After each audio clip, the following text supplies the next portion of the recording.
Mẹ ơi, giờ con biết tìm mẹ ở đâu?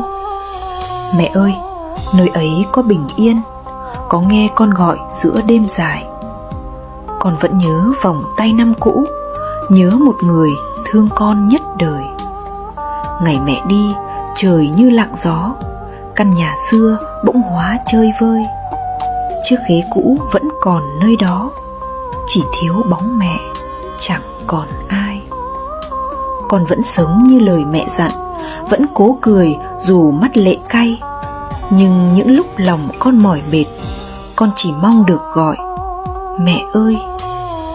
Nếu thật sự nơi kia có nhớ, mẹ hãy về trong giấc mơ con, cho con được nép vào lòng mẹ, dẫu chỉ một lần, rồi mẹ đi.